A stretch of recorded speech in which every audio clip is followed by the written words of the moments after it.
Hey guys, tonight we're stepping back in time to experience something pretty extraordinary.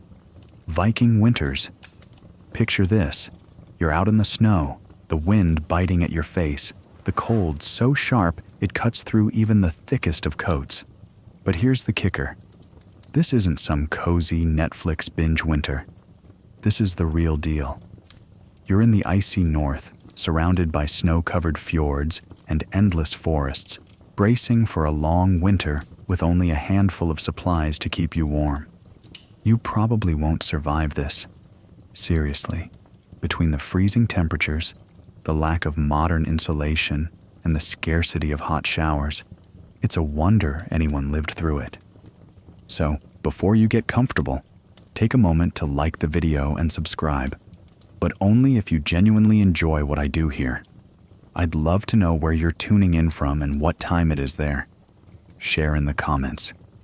Now, dim the lights. Maybe turn on a fan for that soft background hum, and let's ease into tonight's journey together. When we think about Viking life, most of us picture long ships, raids, and hearty feasts around a roaring fire. But let's focus on the chilly, harsh reality of their winters for a moment. Imagine spending several months every year in sub-zero temperatures. The Vikings didn't have electric heating, thermal undergarments, or double-glazed windows to block out the cold. In fact, they faced winters far harsher than most of us can even imagine today. The Norse territories, including modern-day Norway, Sweden, and Denmark, were frozen tundras for much of the year. It's a world where the snow is your constant companion, and the warmth of a fire could be the difference between survival and a cold, lonely death. Historians still argue about the exact conditions of Viking homes during winter, but one thing's for sure: life was anything but easy. You'd be lucky if you didn't have to face the elements every time you stepped outside. The Vikings didn't have the luxury of insulation we take for granted today. They had to make do with what they could find in nature, from animal skins to clever designs in their homes. But before we get to all of that, let's talk about what you'd actually be wearing in these conditions. Historians still argue about the exact conditions of Viking homes during winter, but one thing's for sure: life was anything but easy. You'd be lucky if you didn't have to face the elements every time you stepped outside. The Vikings didn't have the luxury of insulation we take for granted today. They had to make do with what they could find in nature, from animal skins to clever designs in their homes. But before we get to all of that, let's talk about what you'd actually be wearing in these conditions. Layering was absolutely essential, and not just any old layers. Vikings had their own unique systems for staying warm, built out of necessity. They didn't have fancy fabrics or synthetic materials. Instead, they turned to what nature provided: furs, wool, and even fish skin. Yes, fish skin. It's not something you hear every day, but when you're desperate to stay warm, you get creative. In fact, some of the oldest Viking garments made from fish skin have been found preserved in museums, a testament to the ingenuity of these cold weather survivors. But clothing alone wasn't enough. The Vikings had to rely on fire, and not just any fire, but the warmth of hearths that doubled as cooking stoves, drying stations, and of course, heat sources. Let's imagine you're sitting by one of these hearths.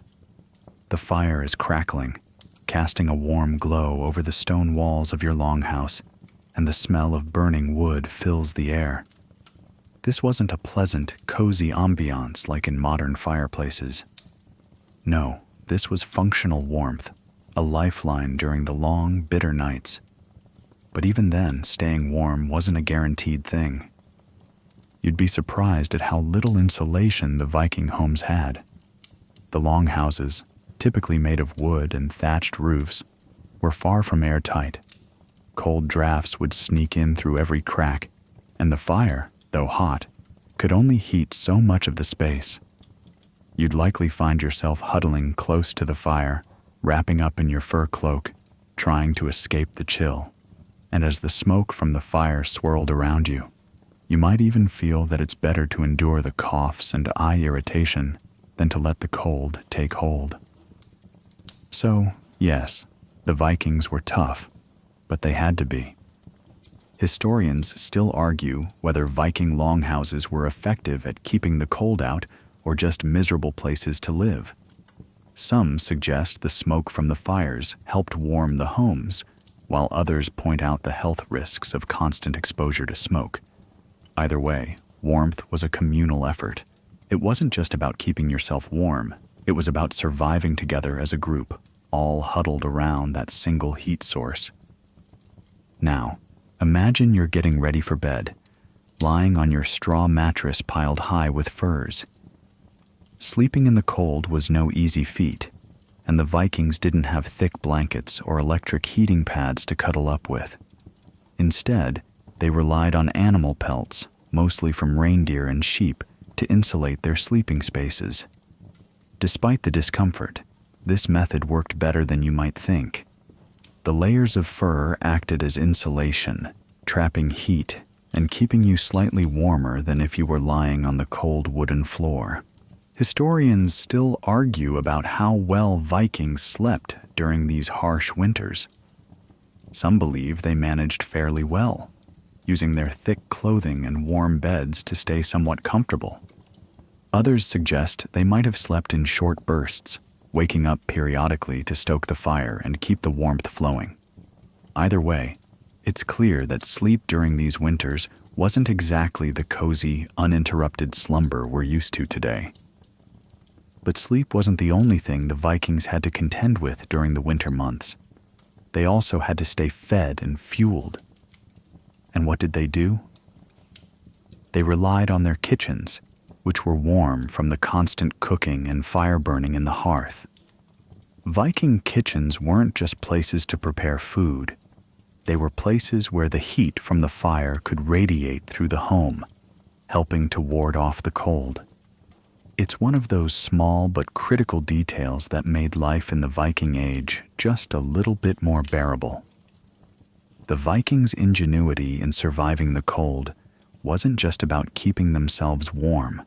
It was about adapting to their environment in ways we can still learn from today. The next time you find yourself complaining about a chilly morning, just remember the Vikings and their relentless battle against the cold. Because while their winters might have been brutal, their methods of surviving them were nothing short of brilliant. As you stand there, bundled up in layers, you begin to realize that simply wearing a single coat won't be enough to survive these harsh Viking winters. If you were to step outside in nothing but a thick woolen tunic, you'd freeze within minutes, probably sooner. No, to endure the bone-chilling cold, you'd need to layer up, Viking style. You see, Vikings didn't have the modern luxury of fleece-lined jackets or insulated pants. Instead, they relied on a strategy that we now call layering. But unlike our trendy thermal wear, their approach was far more practical and made from materials that we'd find a little odd today. Wool was, of course, the primary material. Not just any wool, though. Vikings chose the thick, heavy wool from the sheep that roamed the Nordic lands. But it wasn't just wool they used for warmth. Historians still argue whether the use of fish skin for clothing was common, but archaeological finds suggest that some Viking garments were crafted from fish leather, especially for shoes and gloves. Imagine walking around in fish skin boots on a frosty day. Sure, you'd smell a little fishy, but it would definitely keep your feet warm. This layering technique wasn't just a matter of throwing on whatever you could find. Vikings had a method to it. You'd start with an undergarment made of wool, possibly a long-sleeved tunic. Over that, you'd layer a thicker woolen tunic, with perhaps a fur lining to add extra insulation.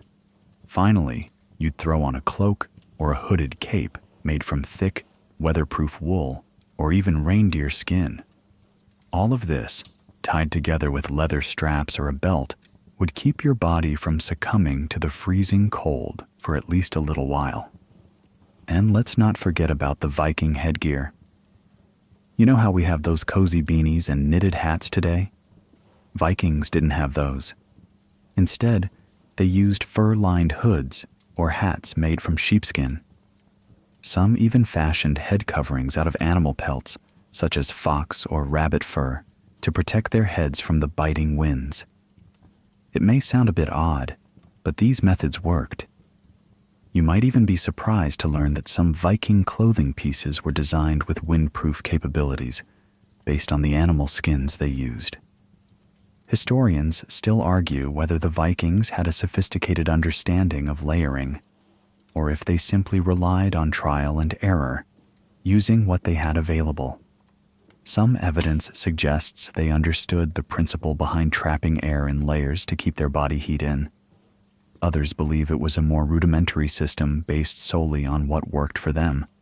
Regardless of the method, Viking layering was far more advanced than it may seem at first glance, and absolutely essential for survival. But even though layering was important, there's still more to the equation of surviving a Viking winter. Clothing is only half of it. The other crucial factor was warmth from within, and the Vikings got that warmth in a surprisingly clever way. From their fires. Picture yourself standing next to one of these crackling hearths, the fire blazing in front of you, giving you a feeling of heat that could pierce through the frost. But how did Vikings manage to keep this warmth going day after day without modern conveniences? Let's take a closer look at how fire was not just a luxury, but a literal lifeline in the Viking world. The fire. The heart of Viking warmth. Imagine you're nestled up inside a Viking longhouse. The dark walls are made of timber and earth, and the roof is thatched with straw. It's cramped, but cozy, and the only thing lighting up the space is the warm, flickering glow of a central hearth. It feels like everything in the room is built around this fire, as if it were the sun itself, keeping the cold, lifeless winter at bay. In fact, for the Vikings, the hearth was far more than a mere source of light. It was their lifeline to survival. The Vikings didn't have electric heating or fancy stoves, but they did have clever, tried-and-true methods for making the most of a simple fire. The hearth was central to life in a Viking home, usually located right in the middle of the longhouse, so everyone could benefit from the warmth. Fireplaces weren't just for cooking, they were multi-functional wonders, heating the entire home. With that much heat concentrated in one spot, you could feel the chill of winter at least momentarily forgotten. The Viking longhouse was carefully designed to funnel smoke from the fire upward through a flue in the roof, which helped keep the interior warmer. But the fire wasn't always consistent. In fact, historians still argue whether Vikings had full control over their fires during the coldest months. The smoke rising into the roof would occasionally fill the air with soot, and the fire itself could flicker out unexpectedly. This was especially problematic during the long nights of winter, where daylight barely lasted a few hours. One thing's for sure, Viking fire management was key to ensuring that they stayed warm. Vikings knew that the best way to keep their fire going was to make sure they always had a supply of wood. But they didn't just use any wood. The Vikings had preferences. Oak and ash, for example, were ideal for creating a slow, consistent burn. But you didn't want to chop down trees near your settlement, because that would deplete your supply too quickly. Instead, Vikings often gathered fallen branches, making sure to stockpile enough wood to last them through the long winter months. As the fire crackled and popped in the center of the longhouse, you could also hear the rhythmic sounds of Viking life surrounding you. The crackling of the fire was often accompanied by the hum of daily activities, spinning wool, crafting tools, or just talking around the warmth. It's hard to imagine how difficult life would have been without that constant source of heat, especially given the cold temperatures outside. Some nights, the temperatures would plummet well below freezing. The Viking fire was the ultimate barrier between you and the harsh winter weather. But, as with many aspects of Viking life, the fire had its quirks. It wasn't always the most efficient source of heat. Smoke often filled the air, making the atmosphere smoky and hazy. While the fire helped with warmth, it also created a certain level of discomfort. You would have to adjust to the constant smoke in your eyes and the heavy, pungent smell of burning wood. Historians are still unsure exactly how Vikings managed the smoke, but one theory suggests that they may have intentionally built their homes with a gap in the roof for smoke ventilation, even though it often wasn't enough to prevent the smoke from lingering. Interestingly, Vikings also utilized other methods to help the fire along, like using animal fat or tallow to fuel the flames. You can almost picture it. There you are, tossing a lump of animal fat onto the fire, the sizzle and crackle as it melts and contributes to a deeper warmth. The fat helped the fire burn longer and stronger, providing a more sustainable warmth over extended periods. But it wasn't just the fire's direct heat that kept you warm. The Vikings also had a knack for creating thermal pockets in their homes, small areas where the heat from the fire would gather and radiate out, warming those nearby. All this fire and heat management made the hearth the center of Viking social life during winter. This was where people gathered, where they ate, slept, and sometimes even worked. It's no surprise that the hearth symbolized warmth, community, and survival. The communal aspect of staying warm by the fire is a reflection of Viking culture. It was all about supporting one another to get through the harshest seasons of the year. Now, imagine you've spent your day working, hunting, or crafting, and you're ready for bed. You've layered up, huddled around the fire, and made sure the flames are steady. But it's time to sleep. How do the Vikings manage to stay warm through the night, when that fire might flicker out and the cold returns in full force? Let's take a look at how they turned the night into another survival challenge, and how their bedding strategies were just as essential as their winter clothing. As the fire flickers down, the warmth from the hearth slowly fades away, and the chill of the night settles in. It's time for sleep, and if you were a Viking, you'd have a few tricks up your sleeve to stay warm during the long, freezing nights. With the fire no longer blazing, the cold could easily creep in through the cracks in the walls, and the dark, icy nights could feel endless. But, of course, the Vikings had figured out a way to make it through.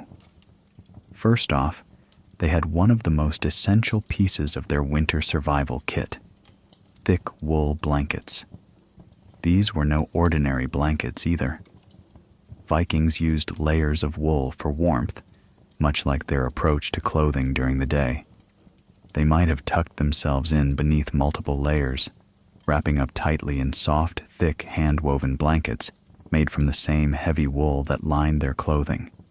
Wool was ideal, not just for its warmth, but because it's incredibly breathable. The blankets would allow them to stay warm even as their bodies shifted temperatures overnight, preventing them from sweating too much in the heat of their body's natural warmth. Historians still argue about whether the Vikings had developed techniques for making their bedding even more effective. Some experts believe Vikings took advantage of the insulation properties of down feathers, particularly from geese and ducks. Just imagine it. A goose feather duvet on top of your woolen blanket, both working together to trap in heat. The warmth would be just enough to keep the bitter cold at bay as the hours passed. If only we could trade our modern duvets for Viking-style down-filled blankets, though I doubt they'd come with a machine-washable label. But let's not forget about the Viking bed itself. You might imagine Vikings sleeping on wooden planks or cold stone. But you'd be mistaken. While their bedding was simple, it wasn't quite as uncomfortable as it might seem.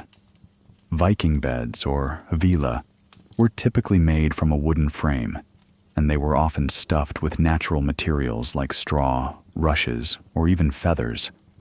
The bed would be raised off the ground, which helped to prevent heat from escaping into the cold earth below. As a result, you might find yourself, quite literally, sleeping above the frigid ground, nestled in a cozy cocoon of straw, blankets, and wool. There was, however, one major caveat to this setup. While it may have been warm enough to survive the night, it wasn't exactly comfortable by modern standards. The beds weren't soft like the cushy mattresses we're used to today. Instead, they would have felt firm, maybe even a little hard, but at least you'd be warm. But it wasn't just about the bedding. There was also the question of where you would sleep. If you lived in a Viking longhouse, which was usually shared by an extended family or a community, you'd likely sleep in a shared space. The communal nature of these longhouses meant that warmth could be shared, as you'd be close to the others in your group. In fact, the more bodies that shared the warmth, the better.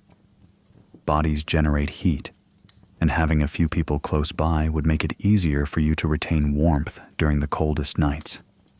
Imagine sleeping surrounded by family or friends, the fire just out of reach but still flickering, and the cozy feeling of shared warmth helping to push back the cold. However, while communal living helped with warmth, it wasn't without its downsides. The shared space also meant that there was a bit of sleeping in close quarters. There was no real privacy. Everyone slept together in a sort of big Viking slumber party, with a few beds or sleeping mats scattered throughout the longhouse. The lack of privacy probably wasn't ideal for everyone, especially when the air was filled with the scent of smoke from the hearth, animal hides, and people's daily activities.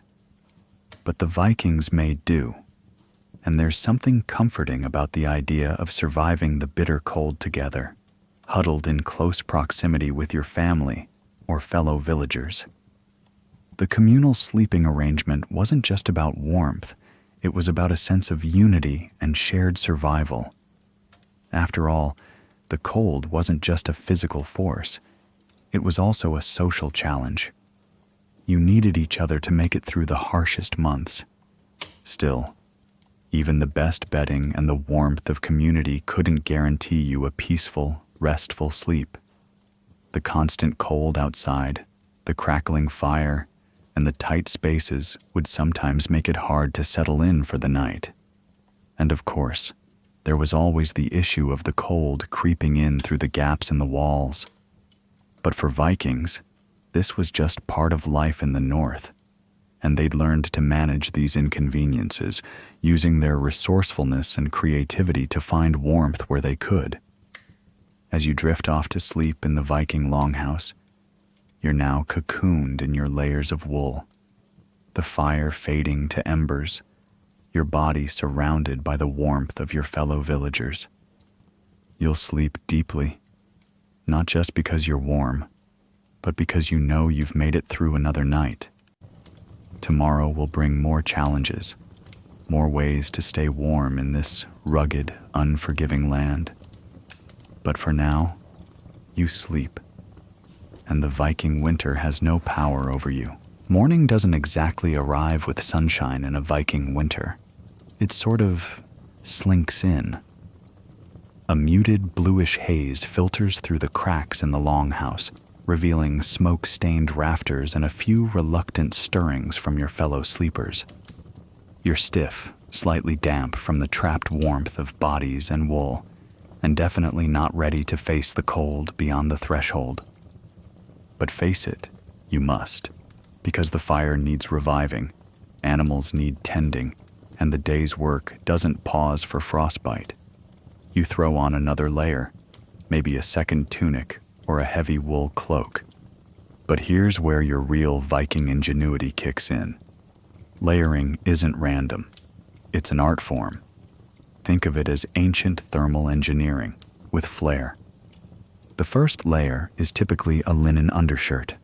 Soft, breathable, and worn next to the skin, it prevents the rougher wool from itching too much. Over that, you pull on a thick wool tunic. And no, not all tunics were the same. Wealthier folks might have had dyed wool in greens, reds, or blues, colors achieved through natural dyes like madder root or woad, while most others stuck to the browns, grays, and dull blues of undyed or minimally dyed cloth. Historians still argue whether certain dyes were reserved for specific social classes or ceremonial use only. But the general consensus is, if you could afford the color, you wore it. Over the tunic comes a cloak, usually rectangular, fastened with a brooch on the shoulder. And yes, there's a right shoulder and a wrong shoulder for cloak brooching, unless you enjoy your sword arm being tangled up like a medieval burrito. Most cloaks were made of thick wool and could double as bedding, shields from the wind, or even makeshift tents in emergencies. Some were lined with fur at the collar, a fringe benefit if your sheep happened to shed stylishly. Now, let's talk trousers, or breeches, depending on your translation. Viking men typically wore wool trousers that might be loose or fitted, depending on regional style and wealth. Underneath those, leg wraps. These were long strips of wool, wound from ankle to knee like a minimalist fashion statement from a time before zippers or elastic. Leg wraps helped trap heat, protect against brambles, and let's be honest, they looked kind of cool in a you probably forge your own axe sort of way. Footwear, however, was where things got interesting. Viking shoes were typically made from a single piece of leather, stitched up the sides in a technique called turn shoe construction. The result? Flexible, simple shoes that were, well, better than nothing. But warmth, not their strong suit. To compensate, Vikings stuffed them with straw or wool. Yes, actual straw. Not the plushest option, but it was insulating, and you could replace it daily. Imagine pulling hay out of your boots each night, like emptying a rustic foot salad. Women, too, layered up in linen and wool. Over a base linen shift, they'd wear a long woolen dress known as a smocker or hangarock, often fastened with oval brooches at the shoulders, functional and decorative. Over that might come a wool cloak, often pinned with a brooch or tied shut with cords. And under everything, a quietly heroic pair of woolen socks knitted in nalbinding, a looping technique that predated knitting and looked like a cross between crochet and Viking patience. Interestingly, historians still argue whether children wore miniature versions of adult outfits or simply ran around bundled like fabric-wrapped sausages. What's likely is that everyone layered based on necessity, not fashion, though, let's be honest, those brooches were doing the most for winter accessorizing.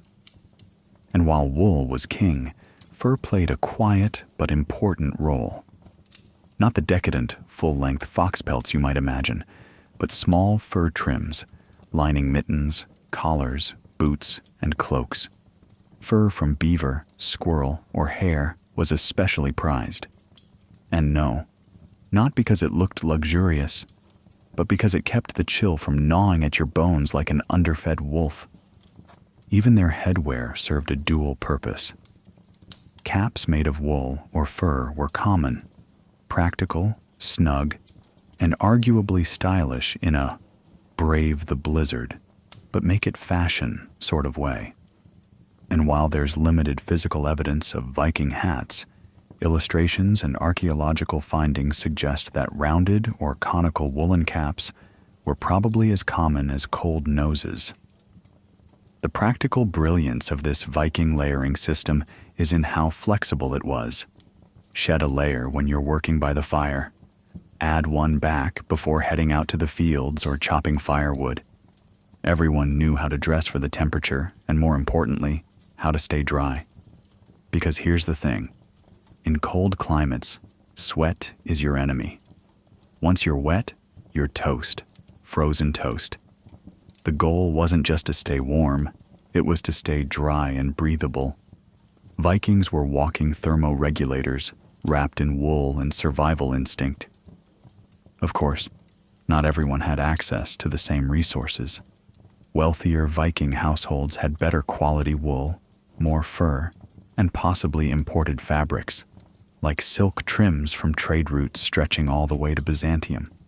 Imagine bundling up in fur-lined wool while your cloak edges shimmer with bits of Eastern silk. Practical meets prestige.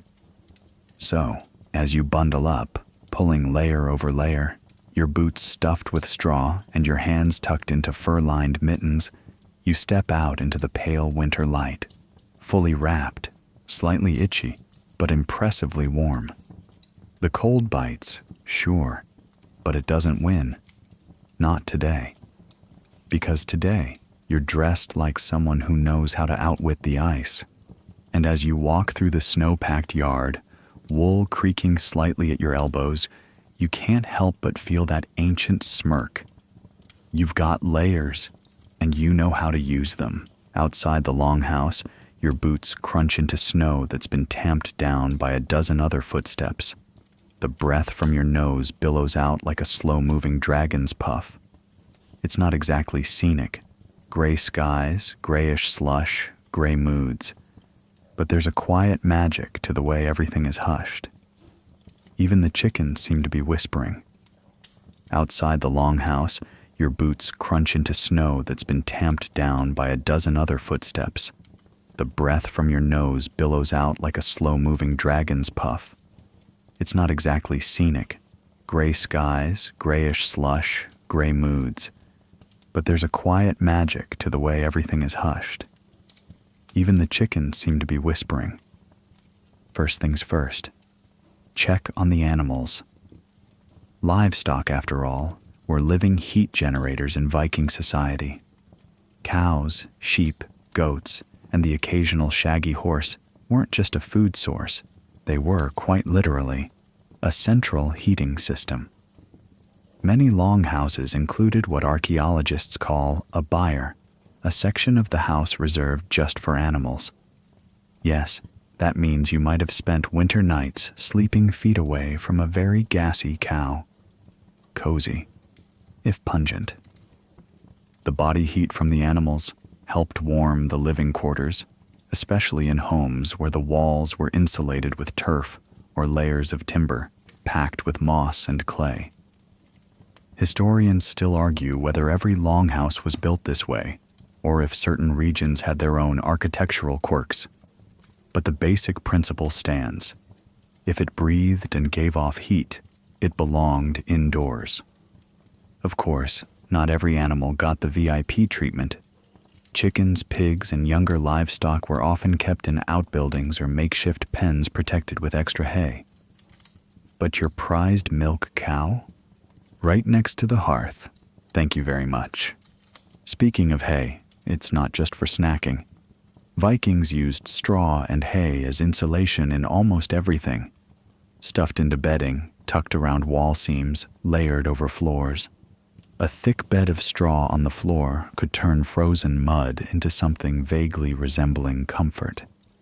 And don't even get started on hay mattresses. They were scratchy, sure, but flip them often enough and you'd avoid sleeping in a personal hay crater. Tending the animals meant keeping them fed and watered, which wasn't simple. Water had to be broken through if it froze overnight, often done with whatever blunt object was handy.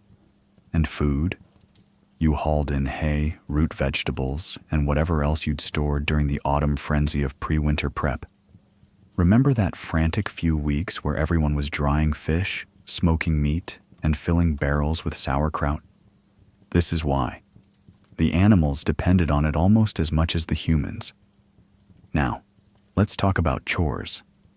No, they didn't stop because it was cold. In fact, they multiplied. Firewood had to be chopped, preferably dry and stored under some kind of shelter, though the definition of shelter varied wildly depending on your carpentry skills. Vikings used axes with wooden handles wrapped in leather for grip. And there's something hypnotic about the steady thunk of an axe meeting a log on a frozen morning. It's your version of a morning alarm, but with more splinters. Wool, ever the star of the Viking wardrobe, also needed constant care. Women spent hours spinning, weaving, and repairing garments by the fire. The drop spindle was the unsung hero of the winter months, twirling out miles of thread that would become next year's tunics or this week's socks. And yes, there were probably moments where you cursed your lack of a heated laundry room. One odd little tidbit: lice. Yep, lice were such a winter pest that Vikings combed their hair regularly with fine-toothed combs carved from bone or antler. Hygiene wasn't exactly spa level, but it wasn't non-existent. Clean hair and tidy beards mattered. Historians still argue whether personal grooming had religious significance or was just a really good excuse to sit by the fire for an hour. One odd little tidbit: lice. Yep, lice were such a winter pest that Vikings combed their hair regularly with fine-toothed combs carved from bone or antler. Hygiene wasn't exactly spa level, but it wasn't non-existent. Clean hair and tidy beards mattered. Historians still argue whether personal grooming had religious significance or was just a really good excuse to sit by the fire for an hour. Food preparation also dominated daily life.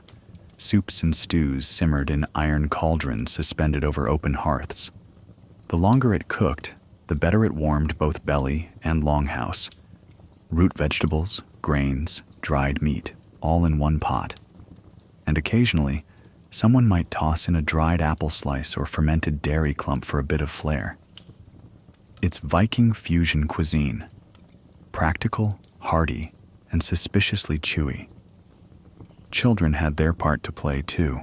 They collected kindling, fed chickens, and occasionally played with carved wooden toys, often shaped like animals, ships, or little gods.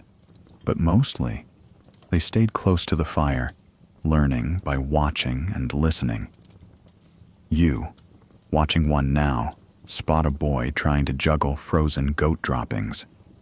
Because of course he is. The rhythm of the day in Viking winter was a careful balance of activity and rest. Move too little, and you'd freeze. Move too much, and your sweat would turn you into a walking icicle. It was about pacing, how to keep a household alive without overexertion. You didn't jog anywhere. You trudged. You didn't sprint chores. You rolled through them like warm syrup. Some days, especially when storms hit, everything simply stopped. You'd sit inside, mending clothing, telling stories, watching the snow stack up against the outer wall.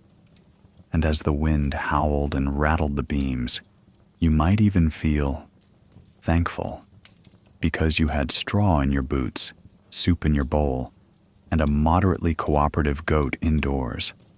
What more could you want? And while the chores kept you busy, they also gave you warmth, not just physically from exertion, but socially. Working side by side, you'd share stories, gossip, maybe even sing. The long, dark months brought people closer, literally and figuratively. There were no locked doors, no alone time, no headphones, just shared work, shared fire, shared warmth. So as you lug another armload of firewood into the house, stomping snow from your straw-stuffed boots, you glance around the yard, mist curling from your mouth. Everything's white and gray and biting, but inside, it's golden, dim, and flickering. You've done the chores, fed the beasts, earned your place by the fire. And tomorrow, you'll do it all again, in wool, with straw in your socks, and the quiet satisfaction of a longhouse well managed. You stretch your legs out toward the hearth, toes wriggling in woolen socks that still smell faintly of sheep and smoke. It's the evening now, the snow outside deepening into drifts along the edge of the longhouse. Shadows flicker on the walls as the fire crackles, and somewhere in the corner, a dog lets out a slow, contented sigh.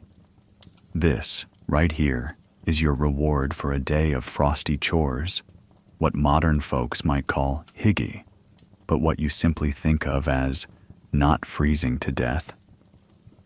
Evenings were when the Vikings truly mastered the art of communal warmth. As the day faded, the household gathered around the central hearth, not just for heat, but for company, storytelling, and the slow, comforting rituals of nightfall. The hearth was the glowing heart of the home, and its care was a serious responsibility. You, or someone just like you, would have added fresh firewood, banked the embers, adjusted the stones. Ash management was practically a job title, because no fire tomorrow meant no soup, no warmth, no fun.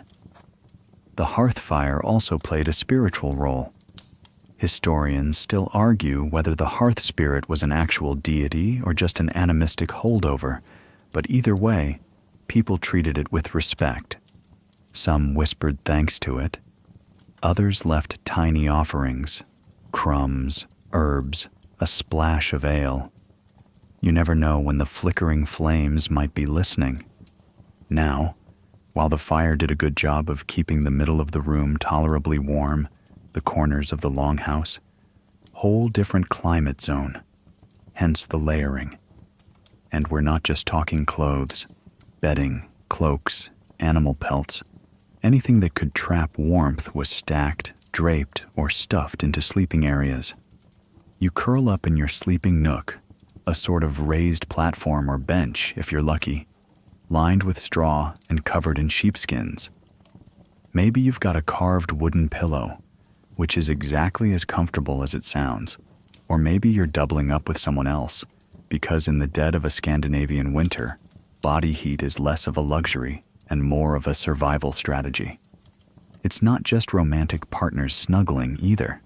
Families slept close, often in shared bedding. Adults, kids, even the odd cat or dog. One big multi-species sleep pile. Sure, it might smell like a wet wolf in a sauna, but that's the price of not turning into a Viking popsicle overnight. And since warmth was a communal effort, the evenings were full of quiet togetherness. This was prime storytelling time. Oral tradition was everything. History, myth, gossip, cautionary tales about trolls who steal your socks. You'd lean back against a fur-draped wall and listen to an elder recount the saga of a warrior who once faced down a snowstorm so fierce, his beard froze to his axe. Laughter, too, was a form of warmth. Someone might tease the youngest child for tripping over the woodpile or joke about Uncle Bjorn's suspiciously short bear hunting story. Humor made the darkness feel thinner. After all, if you can't laugh about frostbite and spoiled turnips, what can you laugh about? Evenings were also a time for craft work, soft, rhythmic tasks that needed to be done but didn't require daylight. Spinning, mending, sharpening tools. You sit cross-legged, gently stitching up a hole in your tunic, fingers moving by muscle memory. The needle pricks your thumb and you hiss quietly, but keep going. There's no such thing as a throwaway garment. Vikings recycled cloth obsessively, patches on patches, linings turned inside out, sleeves resewn into mittens. Waste not, want not, or freeze. And then there's the music. No grand symphonies, of course, but someone in the household probably knows how to pluck a lyre or hum a tune. The melodies are simple, repetitive, a little haunting in the flickering firelight. Maybe there's a bone flute or a hollowed-out horn, too. The music isn't for dancing, it's for settling, for sinking deeper into that warm pile of humans, pelts, and half-stitched socks. One fringe theory even suggests that Viking households sang lullabies not just to children, but to calm the house itself, to quiet the spirits, ease the night, invite good dreams. Whether that's true or just a charming folk idea, It's a lovely thought, humming to the walls so they don't creak too loudly. Still, even in this cozy scene, night wasn't without its risks. Fires had to be watched. An ember popping out could start a blaze. Drafts could sneak through wall joins, especially if the turf was packed poorly. And rodents. Oh, the rodents. You'd occasionally feel something scurry over your foot and hope it was a cat, or at least a polite mouse. So before settling in fully, you double-check the fire, toss a log on, adjust a pelt, tuck your feet into someone else's leg. Everything is dim, slow, muffled now. The only bright thing is the glowing hearth and the occasional glint of firelight in someone's eyes. You close your own and listen to the quiet hum of breathing, the low crackle of firewood, and the faint wheeze of a dog snoring by your head. Outside, the snow deepens, the wind howls. But inside the longhouse, there's warmth, not just from fire, but from routine, from closeness, from 1,000 small acts of survival, practiced every night, every winter, by people just like you, wrapped in wool, curled beneath sheepskin, dreaming of spring. The morning cold slinks in like a stray cat with icy paws. It creeps under the pelts, down your collar, and into your bones, nudging you awake before the sun has even considered rising. You shift, groan, and pull the sheepskin tighter over your nose. It doesn't help. Somewhere in the longhouse, someone sneezes like a thunderclap, and you know it's time to face another frostbitten day. But not before breakfast, and yes, that matters more than you'd think. A warm belly is step one in staying warm all over. So you sit up, stretch, and join the slow procession toward the fire, which someone mercifully kept alive through the night. You can't help but feel a flicker of admiration for them, and also a bit of jealousy, because they got the warmest spot, near the coals, prime real estate. This morning's meal? Thick porridge, usually barley or oat-based, cooked with water or diluted milk if you've still got any. It's gluey, hot, and tastes faintly of ash, but it's warm, it fills your stomach, and it lingers like a good thermal layer. Some days, someone throws in dried berries or crumbles a bit of smoked meat on top. You eat it slowly, hands wrapped around the wooden bowl, savoring each steamy mouthful like it's a luxury delicacy from Paris. While you eat, you plan, not just your chores, but how you'll dress for them. Because winter clothing in Viking times wasn't just about looking fierce in a fur-lined cape. It was strategy. Layered, methodical, surprisingly advanced strategy. Start with your underlayer. A linen shirt, if you're lucky, though by now it probably feels more like stiff parchment than fabric. Over that comes your wool tunic, thick, coarse, and lovingly repaired 10 dozen times. Wool, as it turns out, is magical. It stays warm even when wet, which is handy, considering snow is basically just sky water with attitude.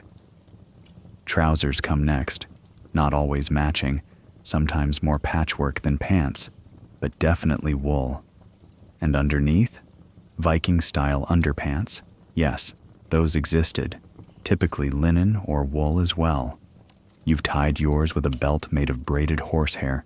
It's itchy but reliable. Your ancestors weren't overly concerned with softness in their skivvies. Now for the outer layer. A wool cloak pinned at the shoulder with a brooch or tied with a leather strap. Cloaks were like walking blankets, and they came in handy for everything from wind protection to makeshift bedding. You sling yours around yourself like a medieval burrito. Footwear is where things get creative. Leather shoes or boots, often turn shoes, soft, flexible, and charmingly bad at repelling moisture. So you improvise. Straw inside the shoes adds insulation and soaks up any melting snow. Some folks used moss. others wrapped their feet in rags before putting them in the boots. Historians still argue whether they used actual socks or just whatever wool scraps they had lying around. Headwear matters too. A wool cap or hood does the trick. Hoods especially were multifunctional. Neck cover, ear warmer, wind blocker, and sometimes dramatic flair if you needed to stomp out of a room angrily. Gloves were rare, but not unknown. Mittens, usually made of felted wool or leather, were more common and way more efficient. You might have yours hanging from a belt string like a Viking toddler, because losing them means losing fingers. And now that you're dressed like a walking pile of sheep byproducts, you finally step outside. The air slaps your cheeks with that sharp, metallic taste of serious cold. Your nose runs instantly. You wipe it with a sleeve. Nobody cares. Everyone's nose is running. But even bundled like this, you still move. You work. You haul wood, shovel snow, check traps. Your clothes become a little greenhouse around your body. Every step you take pumps a little heat into the space between skin and fabric. And as long as you don't stop moving, you're okay. One quirky detail. Many Vikings likely used snow goggles of a sort. Not like ski gear, obviously, but slitted pieces of bone or wood that reduced glare. Snow blindness was real, especially in open terrain, and walking face first into a snowbank because you can't see isn't exactly dignified. You also find yourself adjusting your clothing constantly. Loosen a belt when working hard so you don't overheat. Tighten the cloak when the wind picks up. It's like being your own climate system, with settings adjusted by knots and pins. There's no thermostats in Viking land, just your own awareness of how frostbite feels. And then there's the fashion of it all. Because yes, even while freezing, humans care what they look like. Brightly dyed wool was a thing. Blues, reds, even yellows. Though the brighter the color, the more expensive it usually was. Some used iron oxide for red, woad for blue, and lichens for purple. You've got a faded green trim on your cloak that you think makes you look a bit more heroic. Just don't ask how many onions you traded for that. Belts, brooches, and even fur trims weren't just functional. They showed status, taste, and a sense of identity. You weren't just warm, you were warm with style. And while historians still argue whether Vikings dressed more for utility or expression, it's safe to say they cared about both. By midday, your layers are working overtime. You sweat, even in sub-zero temperatures, which is a dangerous game, because wet wool only goes so far. So you pace yourself, strip a layer if you need to, and hope nobody judges you for airing out your armpits in the wind. Still, by the time you return to the longhouse, boots squelching, cloak crusted with snowflakes, you realize your clothes did their job. You stayed warm. You stayed dry-ish. You even kind of looked good doing it. And as you step back into the flickering firelight, shedding your cloak and boots, someone hands you a bowl of broth and says something teasing about your red nose. You grin. You survived another Viking winter morning, one layer at a time. Your fingers are thawing by the hearth again, steaming slightly as the snow melt in your gloves gives up the fight. Outside, daylight is fading, though it never really arrived with any enthusiasm. Winter days in the north are more like soft gray blinks, brief and unsure of themselves. You don't mind. Darkness means more time inside, and inside means warmth, or at least the illusion of it. Now, while the fire still crackles and the scent of roasted something wafts lazily through the smoke-hazy air, it's time to talk about what might be the Vikings' greatest cold weather trick: body heat and the proximity to other warm, breathing bodies. Don't get too excited. This isn't romance. This is survival. Inside the longhouse, Warmth is a group project. You're living shoulder to shoulder with family, neighbors, distant cousins, and the occasional passing stranger who traded enough fish to earn floor space. There's no such thing as personal space. You sleep beside people, you eat beside them, and if someone has a bad cough, well, so do you in 3 days. The longhouse itself is part furnace, part barn, part reality TV drama. Livestock might be housed under the same roof, in their own designated pen on one side of the hall, which means warmth, but also smells, and the occasional surprise bleat at 3 a.m. That said, a few extra sheep nearby can mean the difference between frostbite and comfort. Their bodies radiate heat like sleepy radiators, and their breath adds moisture to the air, which, despite the stench, makes it feel less dry. Historians still argue whether this layout was universal or more common in poorer farms, but evidence suggests even high-status dwellings might have kept animals inside when the temperature dropped low enough to scare the goats. And speaking of high-status folks, yes, even Viking chieftains had to get cozy in winter. Their longhouses were larger, sure, and better constructed. Think timber frames, overlapping planks, clever drainage systems for snow melt. But even they weren't insulated like your modern house. They still needed fire, furs, and family to stay warm. You adjust your position by the fire, nudging closer to the glowing embers. Someone tosses on a chunk of birchwood, and a new wave of light dances across the low rafters. The smoke curls upward, escaping through a hole in the ceiling, or, on windier days, straight into your face. Viking ventilation wasn't exactly OSHA compliant. The air is heavy, warm near the fire, but sharp-edged with chill once you stray too far, so everyone huddles. Small children wedge themselves under adult cloaks like nesting birds. The elderly wrap their feet in extra cloth and mutter about better winters that probably never existed. And in the corner, a couple of dogs doze, twitching in their dreams, occasionally kicking someone in the leg. Nobody minds. There's a rhythm to these winter evenings. After supper, there's light work, repairing tools, spinning wool, braiding rope, all done close to the fire, where fingers can move without freezing. Some recite stories, epic sagas of gods and monsters, or recitations of family lore, passed from memory like sacred cargo.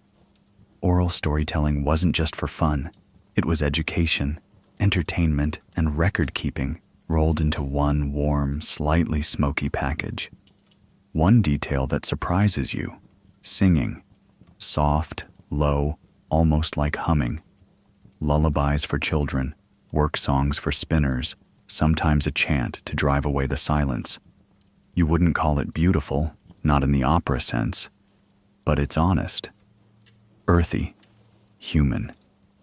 And in a world where the night could stretch for 18 hours, anything that tethers you to your people is worth its weight in wool. You glance at the low walls, tracing the frost-rimmed edges where the cold still sneaks through. Thick tapestries hang there, not just decoration, but insulation. Woven wall hangings help trap heat, keep the drafts out, and display a bit of flair. Some show simple patterns. Others depict ships, birds, or long-forgotten animals with more horns than seems practical. One of your favorite winter hacks, though, is the humble fur. Wolf, fox, bear. If you could hunt it or trade for it, you wore it. Not just as clothing, but bedding. Piles of fur under and over your body made sleeping a lot more bearable. Even a half-frozen Viking needs a plush moment now and then. But no matter how cozy it gets, there's always that one spot where the cold wins. The feet. No matter how many layers, your toes always feel like they're one rude gust away from becoming icicles. Some folks swear by hot stones, warmed by the fire, and wrapped in cloth before being slipped under bedding. Others just embrace the numbness, muttering that toes are optional. And yet, you find yourself content. There's something about the flicker of flame light, the low murmur of voices, the rhythmic creak of the wooden beams above. Outside, the wind howls like a bitter god denied his sacrifice. But in here, you're part of a different kind of spell. Not warmth, exactly, but the camaraderie that replaces it. You reach for a cup of warm ale, mildly fermented and questionably spiced. You take a sip. It's terrible, but it's warm, and that's enough. The night stretches on. People drift to their beds. Simple wooden frames, raised slightly above the floor, stuffed with straw and covered with as many pelts as could be spared. You follow suit, crawling under a sheepskin, curling on your side, trying to ignore the lump under your shoulder that might be a rock or someone's toe. The night stretches on. People drift to their beds. Simple wooden frames, raised slightly above the floor, stuffed with straw and covered with as many pelts as could be spared. You follow suit, crawling under a sheepskin, curling on your side, trying to ignore the lump under your shoulder that might be a rock or someone's toe. You wake with a start. Or rather, you stir and blink through the fog of too much smoke, too little sleep, and the unkind sensation of your hair frozen to the edge of your bedding. Morning in a Viking winter isn't greeted with birdsong or sunbeams. It greets you like a grumpy ant, pulling off your blanket and throwing a bucket of icy water at your dreams. Except, thankfully, there's no actual water involved. That would freeze too fast anyway. You sit up, joints creaking slightly, and notice your breath clouding in the cold air. The fire has dulled to glowing coals, but there's movement already. Someone adding kindling, someone else pulling on boots still damp from yesterday. Time to face the frost again. Now let's talk about winter gear. Not the aesthetic Viking cosplay kind with 6-foot horns and bare arms. No, you wouldn't last 5 minutes in that nonsense. Real Viking clothing for winter was all about layers. Thick, smelly, occasionally itchy layers. And more importantly, wool. Wool was the workhorse of Viking fashion. Durable, insulating even when wet, and available in abundance thanks to their ever-contributing sheep. You pull on a tunic woven tight with homespun wool, dyed a murky, grayish blue, unless the dye pot had been kind and you scored something vaguely maroon. Historians still argue whether colors signified social rank or were just happy accidents in the dyeing process. But either way, bright tones were rare. You wear what you have and what doesn't itch too much. Over that tunic goes a thick cloak fastened with a brooch so heavy you suspect it might double as a weapon in a pinch. The cloak is hooded because if you don't cover your ears, you'll lose them, not in battle but to frostbite. A woolen cap or head wrap helps too, sometimes with decorative stitching if someone in your family knew how to flex a bit with their needle. Your trousers are layered as well, maybe with leg wrappings crisscrossing from ankle to knee like medieval yoga bandages. It's all about insulation. It's also about keeping snow out of your boots, which are stitched from leather, lined with fur, and constantly needing repair. They squeak when you walk, especially if they're frozen from the night before. Gloves, if you're lucky. Otherwise, it's mittens, or simply pulling your hands into your sleeves and pretending you're fine. You're not. Your fingers are always a little bit numb. The cleverness lies in how each layer traps air. The Vikings didn't have Gore-Tex, but they understood the principle of warmth pockets. More air, less cold. Not groundbreaking science, just centuries of, if it ain't warm enough, make another layer. And when it comes to fashion statements, belts played an unsung role, not just for holding things up, but for holding things. Knives, pouches, fire-starting kits, bits of jerky, you name it. Your belt was basically the Viking version of cargo pants, but even dressed to the nines in medieval winter gear, you're still vulnerable. So the Vikings made use of movement. Staying warm often meant staying active. Tasks were done with purpose, and standing around too long was a good way to turn into a frost statue. If you needed to warm up, you chopped wood, or hauled buckets of ice to melt. Or, if you were very unlucky, emptied the chamber pot, which was not the kind of steam you wanted on your face. Still, even chores had their own heat. You'd be amazed how sweaty someone can get shoveling snow off a roof made of packed turf and timber. Oh yes, the roof. Remember those? Not just for shelter. Some of them were even insulated with thick sod and moss, layers of dirt piled onto wooden planks like a cake with an odd sense of humor. The result?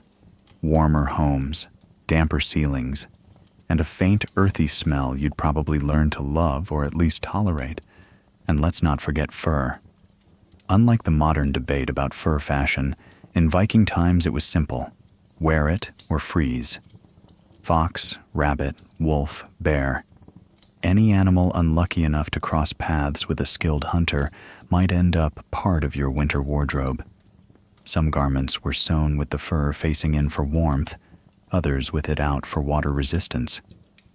Historians still argue whether bearskin cloaks were status symbols or just really good at scaring off the cold.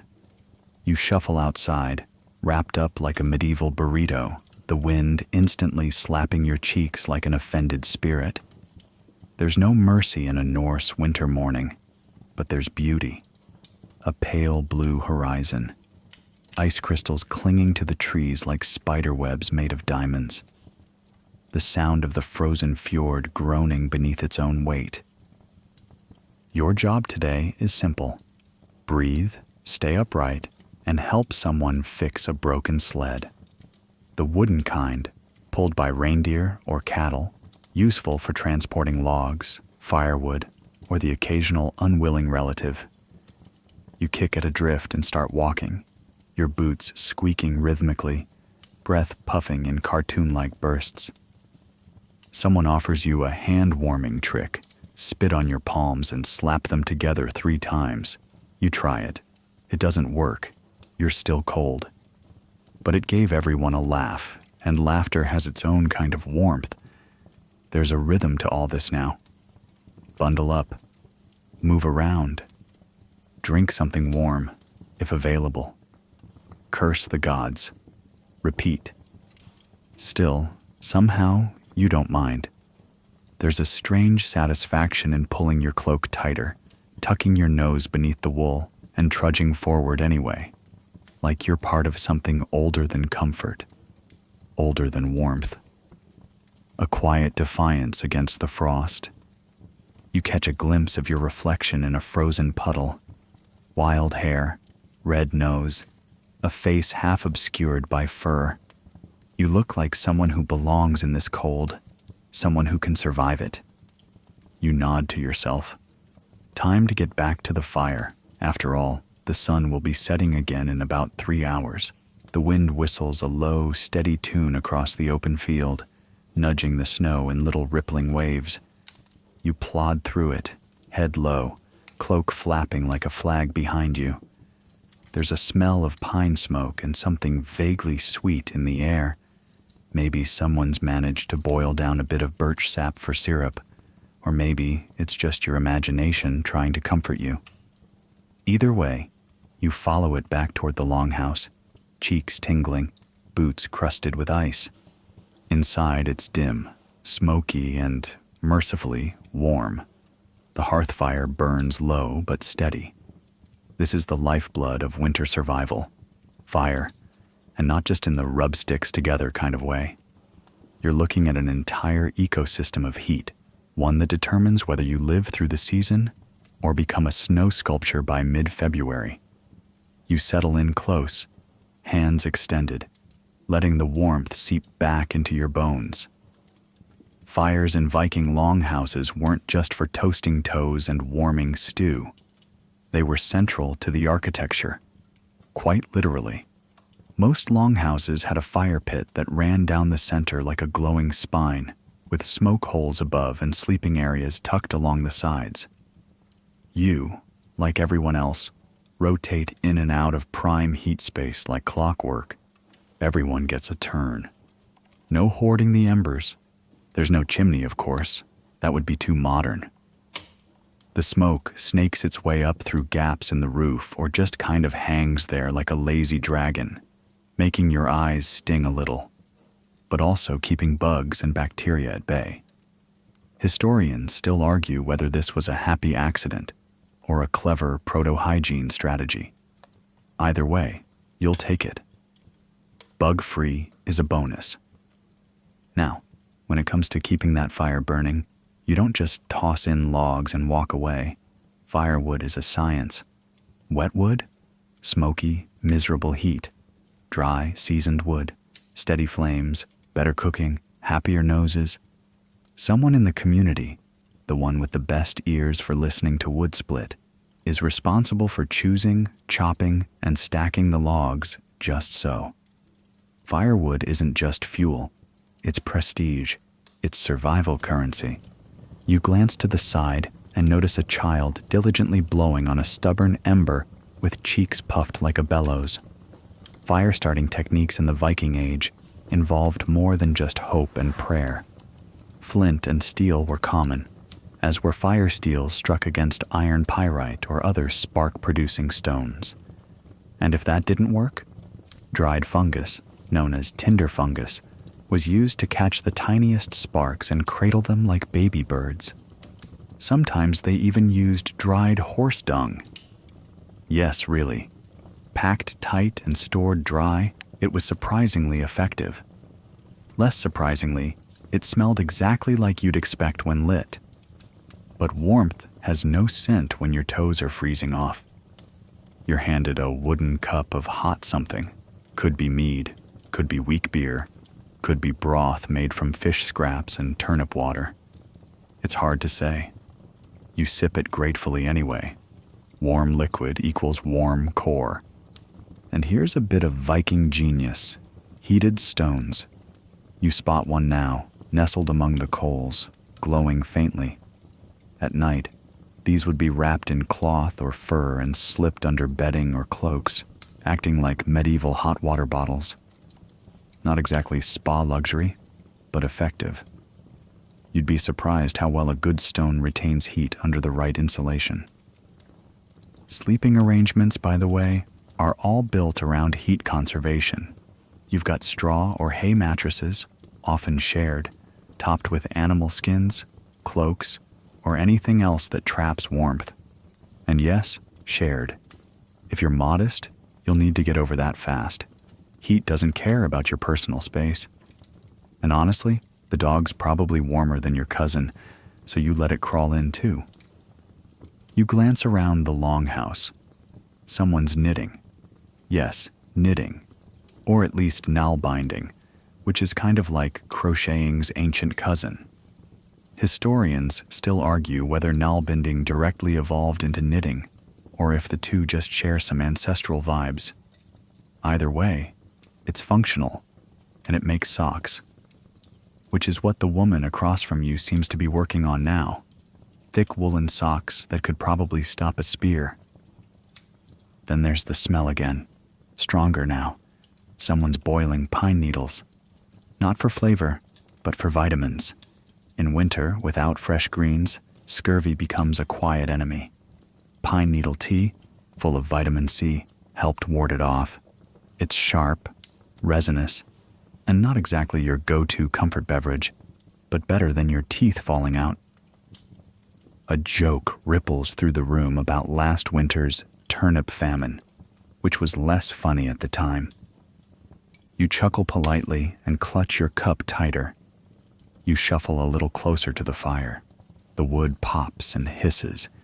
You imagine the heat curling toward the rafters, carrying stories with it.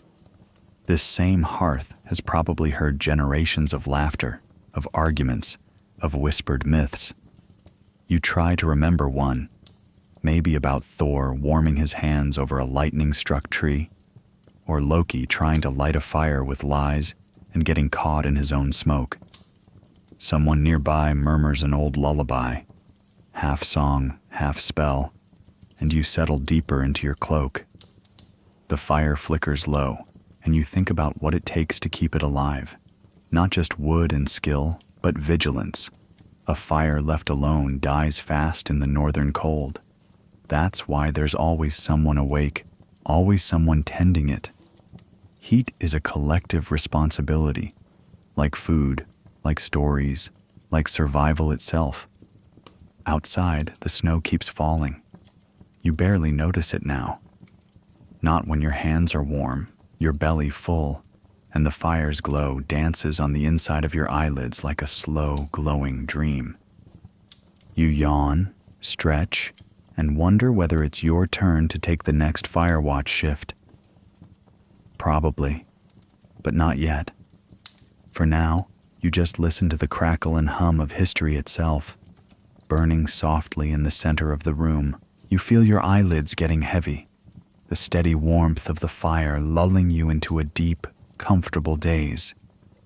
The longhouse is alive with soft murmurs now, the familiar rhythm of life winding down for the night.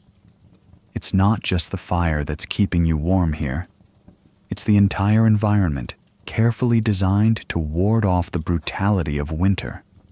And as your gaze drifts to the flickering shadows on the walls, it hits you again. The Vikings were no strangers to cold. They weren't just surviving. They were mastering it. They didn't just rely on fire to stay warm.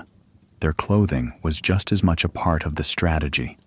Every layer, every stitch was a calculated defense against the elements. The Viking wardrobe, contrary to popular belief, wasn't just rugged and practical. It was meticulously designed to trap warmth and repel the biting cold. You pull your cloak tighter and think about how, layer by layer, the Vikings turned fabric into armor. Underneath that thick woolen cloak, you'd have had an undergarment of linen or wool, depending on the day. Wool was the fabric of choice for its ability to trap heat while still allowing moisture to escape. It wasn't always soft to the touch, but it did its job. You might have worn a simple tunic or shirt under your cloak, maybe a pair of woolen pants, which, let's be honest, you're glad you're wearing right now. A woolen vest would be common too, especially among men who wanted that extra bit of insulation while working the fields or caring for livestock. Now, let's talk boots. Viking footwear wasn't just for walking. It was designed to be practical, durable, and, yes, insulating. These weren't just simple leather sandals you slip on in a hurry. Viking boots were lined with fur, stuffed with hay, or padded with extra cloth to keep the cold from seeping through. Historians still argue whether Viking boots were more effective than modern-day hiking boots in truly cold conditions. But in the world of wool, fur, and leather, they had a certain magical quality that did wonders for your feet. In fact, when you slip into the warmth of your boots, you might be feeling something quite similar to what the Vikings did. Your feet are wrapped, protected, and ideally dry. These boots could stand up to long walks in snow and ice. They were designed for utility, but the Vikings had a knack for finding balance. Function was essential, but they knew how to weave in some style too. You could easily imagine these same boots being part of a display in a Viking settlement, worn out and well-traveled, but unmistakably crafted with care. Not that you'd ever wear anything just for looks while battling the cold. But that's the thing about Viking fashion. It wasn't just about survival. It was about a relationship with the land, a partnership between you and the environment. The way they used their materials, their tools, and their instincts to weather the worst of winter is a testament to their adaptability. Now let's talk about those very instincts, the ones that told the Vikings when it was time to hunker down and when it was time to face the cold with a sharp eye and a bolder spirit. You knew that winter wasn't just a season in the north, it was a way of life, and living through it required a particular kind of knowledge passed down through generations, often from grandmother to granddaughter, father to son. As you lean back against the wall of the longhouse, the warmth in your bones starts to deepen. You hear the sound of someone preparing the sleeping area. A few rugs are laid down, and a thick fur blanket is unrolled, ready to provide comfort for the night. You think about the Viking concept of coziness, or hygge, as the modern world might call it. Though it wasn't the term the Vikings used, they understood it in their own way. Warmth, comfort, and the close proximity of family, surrounded by the familiar scent of firewood and food. It's easy to picture a Viking family settling into their sleeping spaces, wrapping themselves in layers of blankets and furs, ready to sleep while the world outside freezes over. In the morning, they'll stir the fire again, feed the animals, and prepare for another day of hard work. But for now, in the quiet of the longhouse, it feels almost as if the world has paused. Time stands still, or maybe it just moves slower here, in this space, under the warm glow of the firelight. And while the warmth feels eternal, there's also a fierce understanding of how fragile that warmth really is. A small draft, an untended fire, or a poorly constructed cloak. Any of these could quickly lead to disaster. The Vikings didn't take the cold lightly. In fact, the warmth that envelops you now is the result of intense preparation, hard work, and a deeply ingrained respect for nature's power. But that doesn't mean the Vikings weren't resourceful. They found ways to use the environment to their advantage.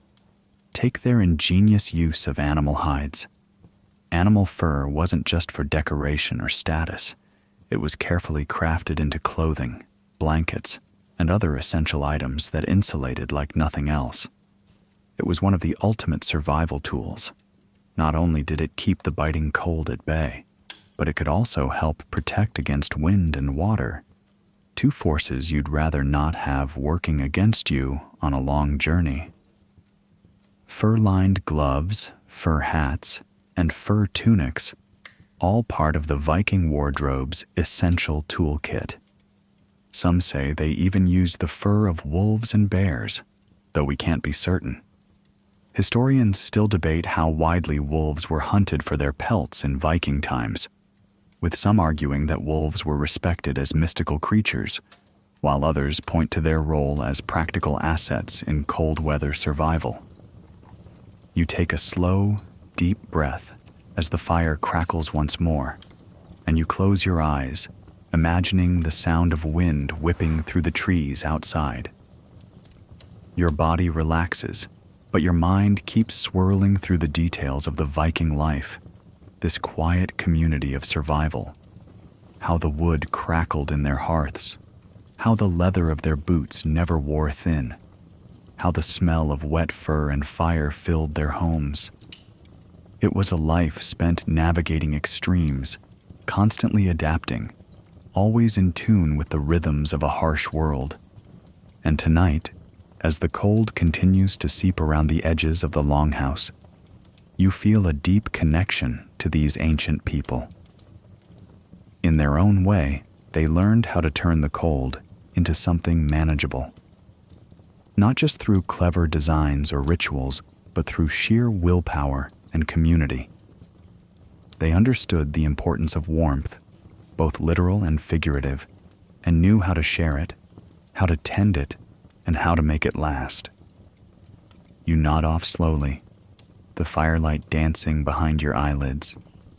The cold, outside the longhouse, is a world away now. It can't touch you here. The fire in the hearth crackles, and the warmth of the longhouse wraps around you, soothing you further. Outside, the wind howls, and the frost creeps closer to the walls. But here inside, you are safe, enveloped by layers of warmth, both physical and emotional.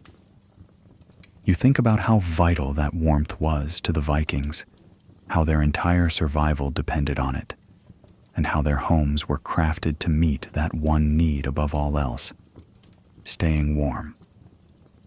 Now, as you settle deeper into the comfort of the present, you begin to wonder, how did Vikings ensure that the warmth inside their homes didn't escape into the icy air outside? The answer is simple: construction. It wasn't just the materials they used, it was the way they built. The Vikings were master builders, and their longhouses were cleverly designed to trap warmth and shield it from the relentless cold. A longhouse, you realize, wasn't just a structure. It was a winter survival machine. The walls were thick, made from timber, clay, and even turf in some cases. Some Viking settlements used layers of sod or grass as insulation, much like modern-day homes use fiberglass. It's fascinating to think that the Vikings, in their often brutal and unforgiving landscape, were so keenly aware of the need to keep warmth inside. The roofs, too, were steep, not just for the look, but to shed the heavy weight of snow that would otherwise accumulate and dampen the house's insulation. A thick layer of thatched straw or wooden shingles would help keep the cold from creeping down through the roof, letting the warm air stay locked inside. But it's not just the construction materials that kept the warmth in. The layout of the longhouse itself was built to foster efficient heating. One central hearth, never too far from the door, yet not too close to cause too much of a draft, acted as the focal point of the warmth. The fire didn't just warm the room it was in. Its heat would radiate throughout, keeping the air thick with comfort. Think of the heat from that single fire as a steady, reliable pulse. The longhouse would have been full of the scent of burning wood, the flickering shadows cast by the flames, and the sense of security that comes from knowing the warmth of home would never fully leave. Historians still argue whether Viking longhouses were uniformly constructed across all regions, or whether the designs varied depending on location and the availability of materials. It's likely that some Vikings, especially in coastal areas, made use of materials they could easily harvest from the sea, while those inland would have had to rely on forests for timber and brush. The nature of Viking construction itself, though, was adaptable.